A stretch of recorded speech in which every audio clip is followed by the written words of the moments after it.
Welcome to the Counsel for the Job Search Journey. My website is www.counselforthejobsearchjourney.com. Let's see how fast you can say that. It's a place where you can find teaching, articles, links, and other resources there while you're in the process of searching for your next place of employment. Along in there is links to groups, job search groups who can help you in your preparation, your search as well. My name is Stephen Swain. I am your host. Love me or hate me, I'm here, and you've got to listen to me for the next few minutes if you want the information that can help you network better. I am an author, a speaker, a writer, an article writer, and I am a church planner. And I've authored this book, Walking Faith. That's right, this book is Walking Faith, and you can find that at zulonpress.com. That information will be at the end. And it is a devotional study for those who are facing difficulties, and it goes through the book of James verse by verse from the Bible. So, let's talk about what we're going to discuss today in our job search journey. Today, we're going to discuss part 2 of our 3-part series on networking and social interaction. Now, in our first one, we discussed, we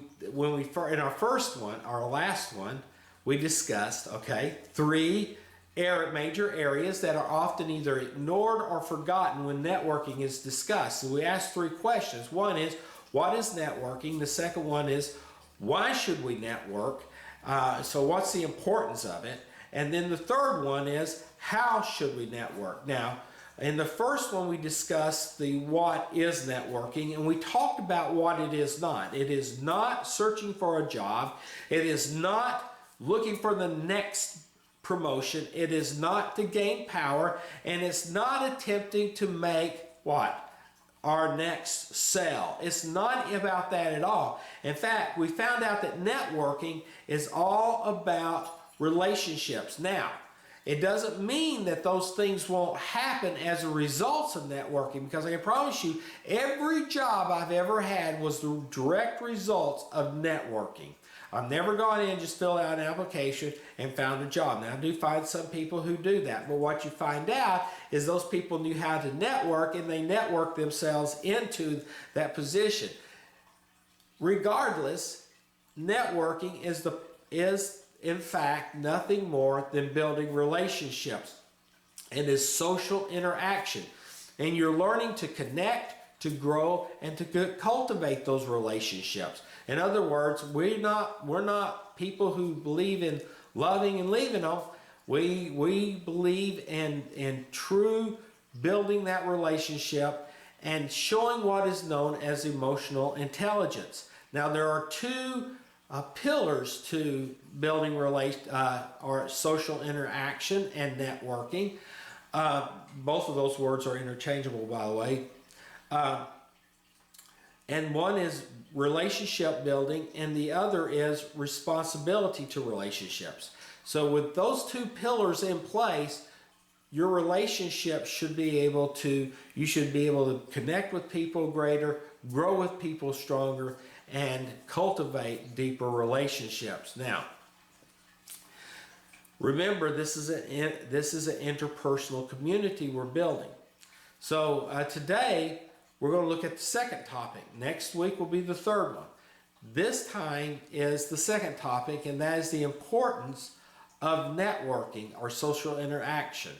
Why should we do that?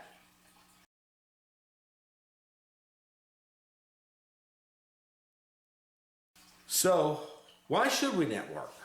What is so important about networking and social interacting? After all, we're Americans, and when things get tough, the tough get going. We should be strong enough to pull ourselves up by the bootstraps and move forward. It sounds great, doesn't it? Except for one problem. It still takes a community in some situations for us to be able to move forward. So let's begin to ask this question. Let's put it this way. Stephen Covey, in his book, The 7 Habits of Highly Effective People, which I highly recommend, in habit number 2, ask for you and I, or the reader, to begin to view life in terms of who do you want to see at your funeral? And that would be the right way to look at it. Have you ever noticed how that when you've gone to funerals before of people who at one time were very well recognized people within the community, and you go to that funeral and there's only 20 people? Then you go to somebody else's funeral who was maybe a colleague or somebody who was as well recognized in that area or field of study or area of work or whatever it was they did, and you walk in and the place is packed. There are 400 people filling that funeral home. Have you ever tried to figure out why? What made one person any different from the other person? Well, the common fact is that as we age and as our families get older and they grow, our relationships begin to fade. And it happens to be a real truth that it hurts. And there are several reasons for this, and I'll give them to you really quick. Many of them is because our friends and our relationships physically die. People that we know, people that we're related to, they begin to physically die. Some of our relationships die from a pure act of not keeping up with each other. And people move away and we don't keep up with where they moved. Or maybe they moved away but they didn't keep our address and they didn't notify us. Now, nowadays with Facebook and other social media platforms, it makes it a little easier, but it's not really that much easier. It still takes us showing responsibility toward the relationship. That's called relational capital loss. Okay, just a term for that. Some people move away, and like you were talking about, friends age and they become homebound. You know, that still happens. I had a friend when I was in my 40s who, because she had a stroke, became homebound at 40 years old. And to me, it's incredible that at 40 years old that could happen, but it did. Families move away. Neighborhoods become unsafe. And so interaction between neighbors begins to fade. Physical health issues become a problem. People have relational breakdowns. I've watched 2 men who knew each other for 50 years. They had one disagreement and it was the end of their relationship. It just totally broke down. Maybe we stop coming to worship, centers of worship and houses of worship as often. But whatever the case is, that as we get older and as time moves forward, our relational capital begins to diminish for a variety of reasons. And this can be true in the area of the job market in our job field and in regards to our employment.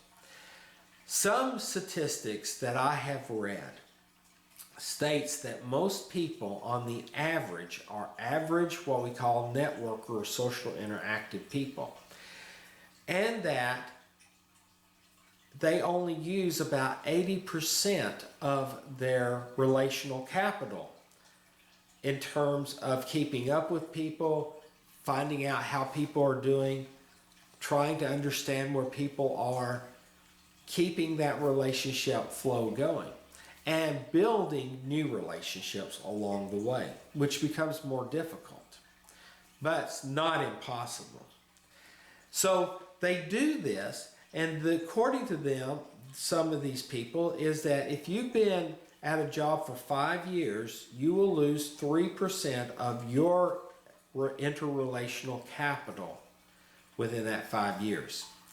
Because in 5 years, you're going to settle in your place of employment. Now, it's going to sound like for a minute here that I'm saying, now listen, you've been there for 5 years, you need to leave now, and that's not what I'm saying.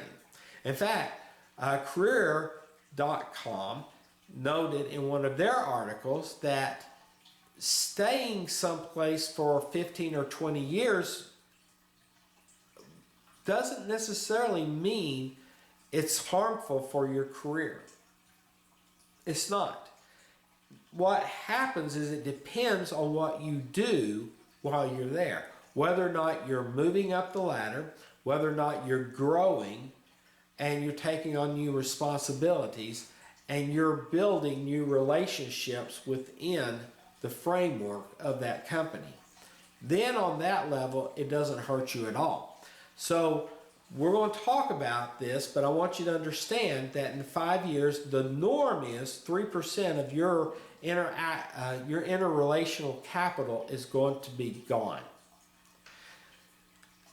Now, depending on what you have going on outside the sphere of your job and your employment, depends on whether that's true, because it could be only 1% or even 0.5% loss. And in some cases, depending on whether you're an aggressive networker or not, if you're an aggressive, your capital may actually grow.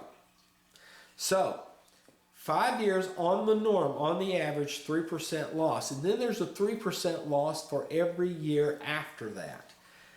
Now, if that is true, if you've been there for 15 years and let's say you have minimum interactivity outside of your work life, and let's say that you are, but you're the average networker, then you've lost 45% of your network capital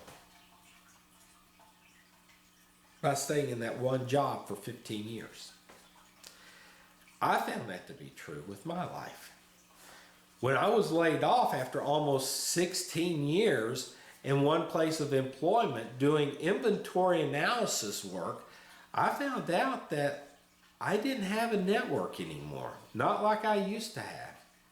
At one time, I was considered one of the people that you wanted to pick up the phone and call if you had any questions or you had somebody that needed to work for you dealing with records management. I didn't have that anymore. It wasn't there. I had let it die away. And so we have to understand that at first with me, that 3% loss in 5 years didn't exist. And the reason it didn't exist was because I was going to school, I was involved in a much larger church. When I wasn't at that much larger church, I was working with a smaller church, but I was working within the denominational framework to try to help that smaller church grow. So I had a lot of networking that was going on. I didn't know that's what it was called at the time, but that's what it was, what was going on. So, but about my 10th year, it caught up with me and it began to go downhill very quickly. So, 45%, and I was an average networker at 80.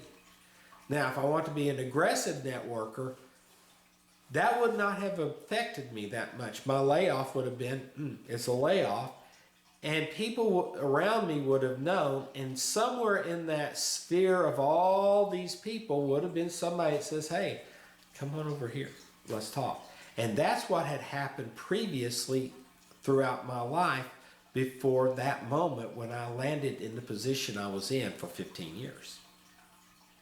So, what does an aggressive, outgoing networker look like? What does an aggressive, interactive, socially interactive person look like? Well, one, they're involved in outside community activities. They're involved in their community. If there's a trash pickup day to clean up the town, they show up. If there's a board meeting, they show up. They're a part of the Lions Club. They're a part of the Rotary Club. They're out and about their neighborhood. They're out and about in their community. They're at the city hall meetings. They discuss things from a very proactive viewpoint. First thing. Second thing, they attend places of worship regularly, at least once a week. Now, in the millennial generation, once a month is considered regular. But these people do it once a week. They're there. If they can be there more than once a week, they will be. They talk to people they don't know. They ask questions. That's what we will discuss next time on the next video. They know how to talk to people. They ask questions. They get that interactive flow going. They interact with people in different departments at work. These are people who know people, and they know people who know people that know people. It reminds me of the old story of Bubba. You remember the joke about Bubba? Everybody knew Bubba. When there was a disaster in town, everybody asked Bubba what needed to be done. The governor of Texas came to Bubba and asked Bubba what was the solution for some of the problems he was having, dealing with some areas. The President of the United States even called Bubba up and said, "Hey, Bubba, what do I need to do about this, that, and the other thing?" And Bubba had an answer. And one time the Pope came to the United States and asked, and Bubba came up to see the Pope. And he's standing on stage with the Pope. And a man looked at another gentleman and said, "Hey, who's that guy up there on the stage?" He goes, "I don't know who the guy is in the robe, but the guy standing next to him is Bubba." I mean, those are the kind of aggressive, interactive people. They know people.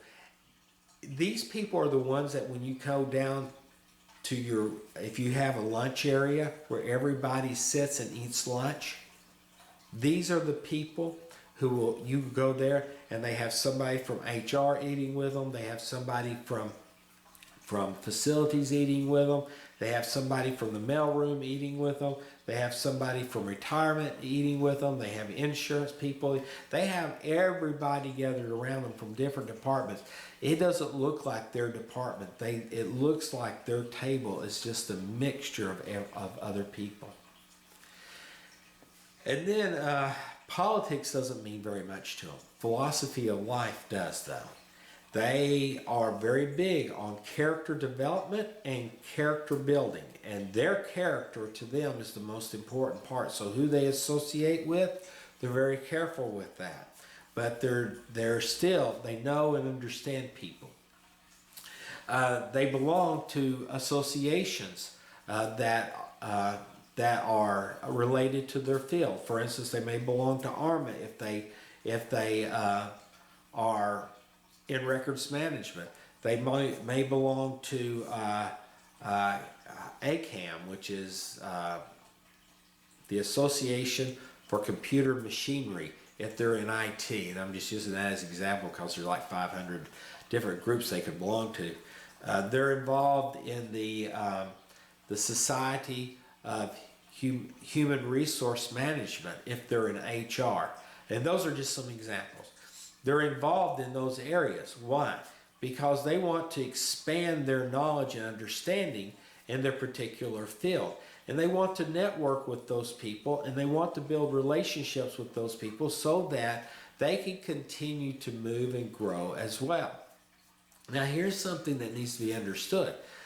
They may also associate with groups that are outside of their field. In other words, they may be human resources, but they go to an IT group from time to time, or they may belong to an insurance organization, but they go to find out what's going on with records management, so they attend an ARMA meeting. they do this. Or maybe they're a hiring manager and they go to these different groups and they connect with these different people and they get to know these different people. And then when the time comes that they need to hire somebody, they know who to tap on the shoulder.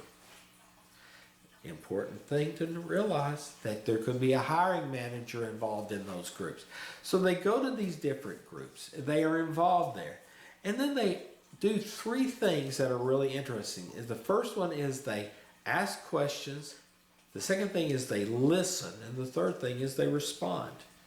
And their listen, a lot of times you will know whether or not you got a listener because they're going to ask you lots of questions after they've asked you the initial question. And then they're going to respond. You're going to get to know them because they're going to get to know you. And that's the type of people. That is an aggressive networker. That is an aggressive, interactive, social person, okay?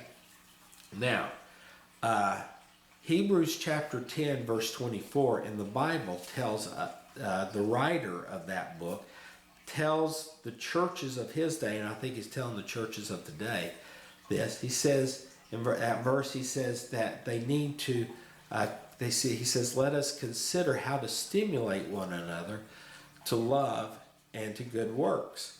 And there are three things there that are important for understanding about building relationships, okay?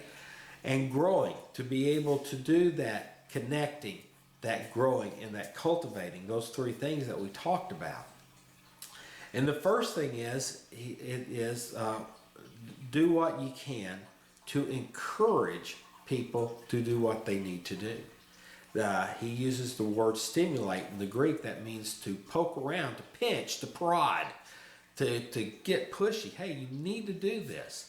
And you do it, and we'll talk about the motivation in a minute, but you do what you can.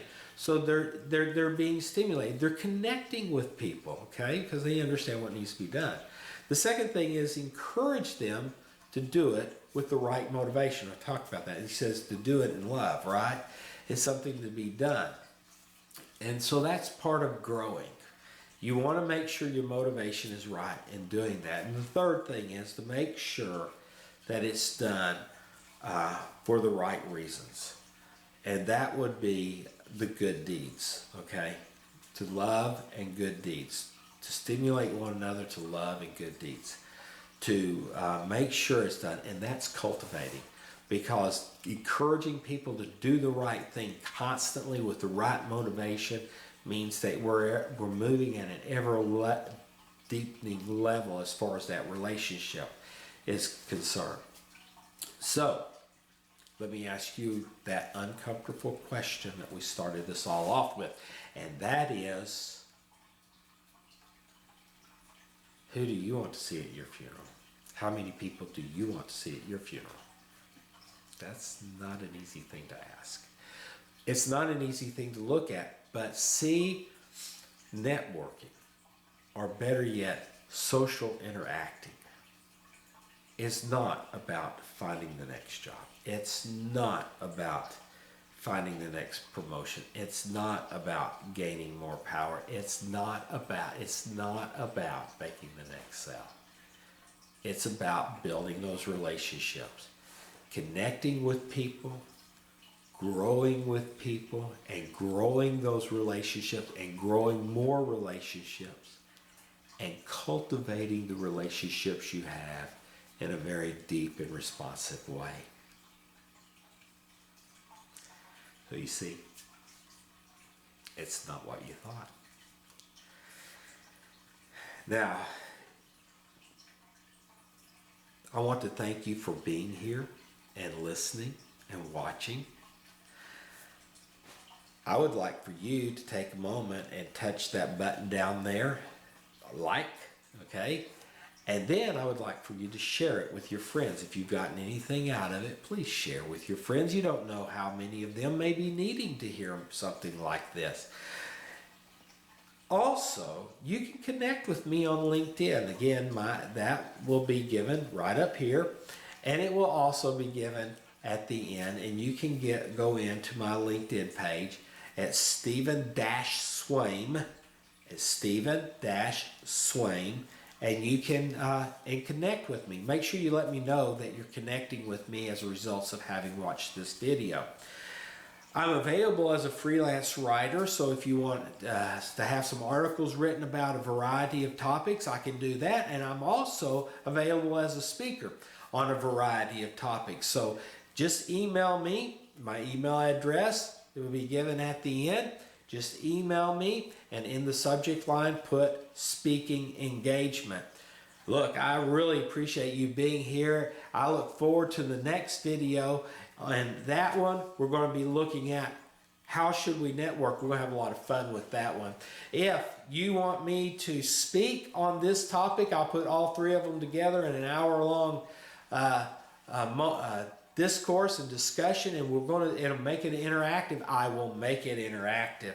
So be sure to give me a holler and let me know, okay? That's Texas way of saying, hey, call me, okay? I hope to see you here next time. Thank you very much. God bless you.